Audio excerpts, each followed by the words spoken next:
কালকের যে সাংসদদের নির্বাচন কমিশনের অভিযান নিয়ে আপনারা প্রশ্ন করেছেন, আপনারা দেখেছেন যে কালকের যে প্রোটেস্ট র্যালি ছিল সেটা অত্যন্ত শান্তিপূর্ণ ছিল। সেখানে কোনো রকম কোনো ভায়োলেন্সের কোনো জায়গা ছিল না।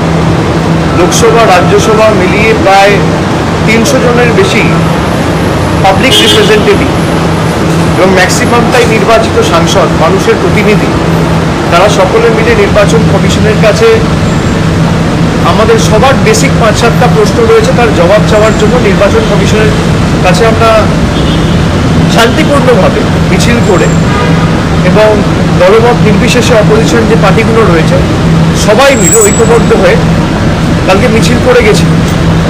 তাদেরকে নির্বাচন কমিশনের অফিস অব্দি অ্যালাউই করা হয়। মহিলা সাংসদদের জোর জবরদস্তি চুলের মুঠি ধরে ডিটেন করা হয়েছে। এমনকি পুলিশের বর্বরতা বা পুলিশের অতি সক্রিয়তা, দিল্লি পুলিশের আপনারা দেখেছেন।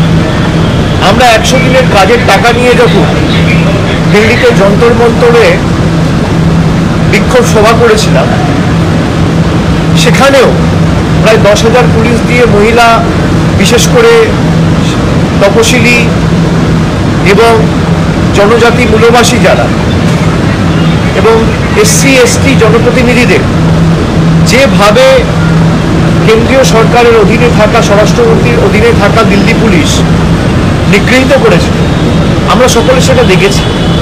গতকালও যেটা করেছে, এটা থেকে স্পষ্ট যে নির্বাচন কমিশনের কাছে কোনো উত্তর নেই, কোনো জবাব নেই।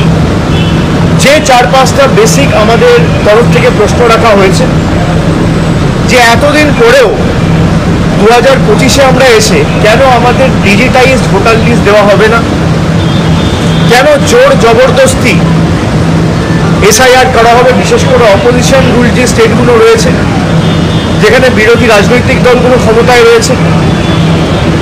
এবং আমি ইলেকশন কমিশনের কথা যদি ঠিক ধরেই নিই যে ভোটার লিস্ট বা ইলেকটোরাল রোলে অনিয়ম বা গরমিল রয়েছে, আমি তর্কের খাতিরে ধরে নিচ্ছি যে তারা ঠিক বলছে, তাহলে প্রথম ধাপ কি হওয়া উচিত যে এই ইলেকটোরাল রোল বা এই ভোটার লিস্টের বেসিসে যারা নির্বাচিত হয়েছে এবং যে সদ্য সমাপ্ত 1 বছর আগেকার লোকসভা নির্বাচন এই ভোটার লিস্টের বেসিসে হয়েছে, এই ভোটার লিস্টের বেসিসে দেশের প্রধানমন্ত্রী নির্বাচিত হয়েছে, এই ভোটার লিস্ট যেখানে ইলেকশন কমিশন বলছে ভুল, অনিয়ম, গরমিল রয়েছে, এই ভোটার লিস্টের বেসিসে দেশে সরকার তৈরি হয়েছে, প্রধানমন্ত্রী থেকে স্বরাষ্ট্রমন্ত্রী থেকে প্রতিরক্ষা মন্ত্রী থেকে সবাই হয়েছে।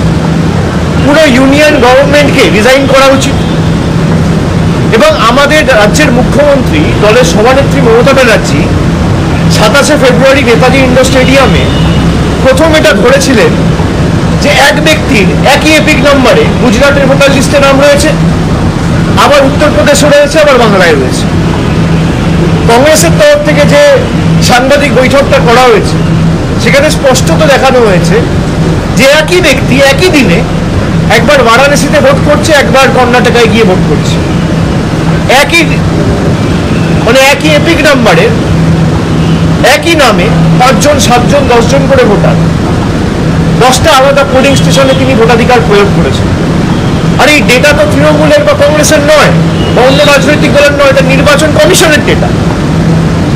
তো এই উত্তরগুলো কে দেবে? আর নির্বাচন কমিশনের উপর যদি প্রশ্ন ওঠে বিজেপি ডিফেন্ড করবে কেন? বিজেপির দায় কি? নির্বাচন কমিশন তো নিরপেক্ষ।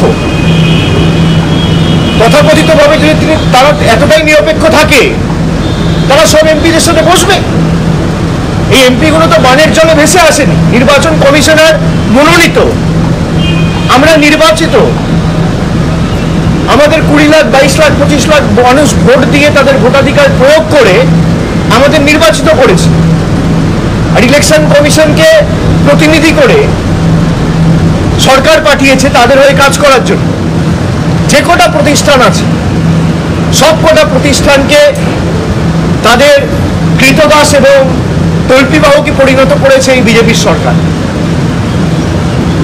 গতকালকের যে ঘটনা, তাদের কাছে যদি প্রকৃত সদুত্তর থাকতো তাহলে আপনি দেখা করতেন, কথা বলতেন।